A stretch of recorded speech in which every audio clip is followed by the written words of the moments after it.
January 1st, 1945, 0400 hours. The world's eyes are fixed on the Ardennes.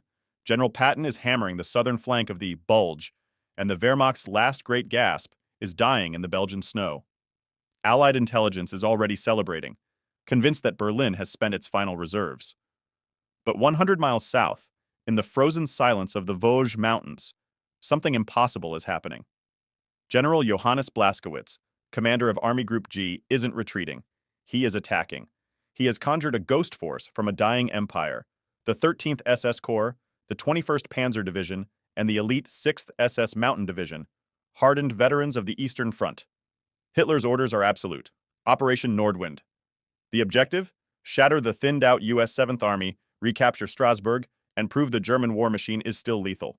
On paper, it's a masterpiece. The Americans have stripped this sector to reinforce the Bulge. In some places, a single U.S. company is holding a 4-mile line, triple the standard doctrine. It's not a line, it's a series of targets waiting to be crushed. But Blaskowitz isn't celebrating. He is a Prussian professional, not a fanatic. Standing in his command post, he looks at the map and sees a funeral. He walks to the window and looks at the Vosges, a nightmare of sandstone crags, black ice, and ravines that swallow light.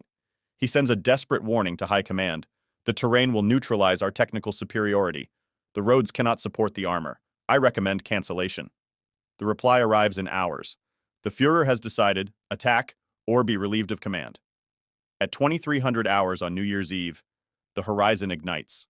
For the first 48 hours, it looks like Hitler was right. The U.S. 45th and 79th Infantry Divisions are reeling. The German 361st Volksgrenadier Division is punching through. To an observer, it looks like the Blitzkrieg of 1940 all over again. But then, the geography hits back. The German spearhead relies on the Panther G. On an open field, the Panther is a predator. Its 75 mm gun can kill a Sherman from 2,000 meters, a range where the American return fire simply bounces off. But a 45-ton Panther has a problem. Physics. The ancient mountain roads of Alsace were built for timber wagons. Their maximum width is exactly 3.27 meters. The width of a Panther tank? Exactly 3.27 meters. There is zero margin for error. No room to bypass a stalled vehicle. No shoulder to utilize. By January 4th, the Blitzkrieg hits a wall. 10 miles of German steel are stuck in a single-file traffic jam. In the Vosges, a Panther isn't a weapon. It's a 45-ton cork in a bottle. If the lead tank hits a mine or slips on black ice, the entire division stops.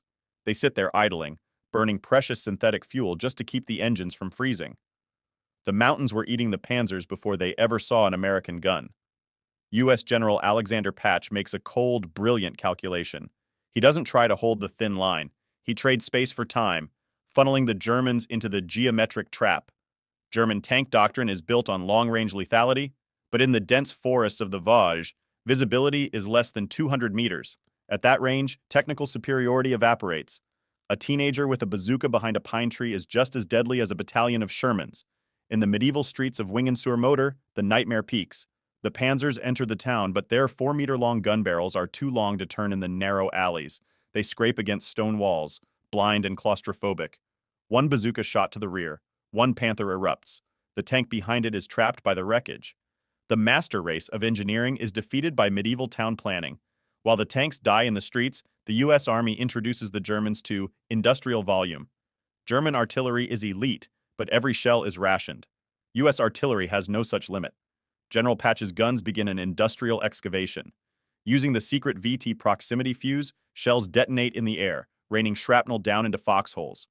The Battle of Hatten-Rittershofen lasts 12 days.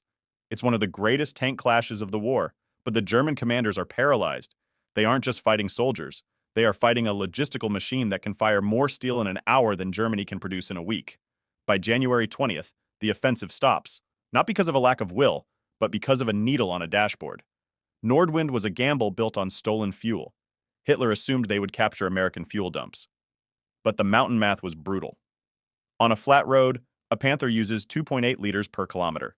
In the snowy mountains, revving to stay warm and fighting the mud, that spikes to 7 liters per kilometer. On January 22nd, hundreds of pristine German tanks sit silent in the woods. Their guns are loaded, their crews are ready, but the tanks are dead weight. They have become the world's most expensive pillboxes. On January 25th, 1945, the order comes to retreat. The cost? 22,000 German casualties. The result? The last mobile reserves of the Third Reich, the men and machines that could have defended the Rhine or held the Eastern Front, were ground to dust in the Alsace snow. General Blaskowitz was right. The mountains won. In 1945, war was no longer about fighting spirit. It was an equation: logistics x geography equals sign outcome. The US didn't need a better tank. They needed a factory that never slept and fuel that never ran out. The Panther was a race car built for a track that didn't exist, and Nordwind was the final proof that you cannot defeat physics with fanaticism. Thanks for watching.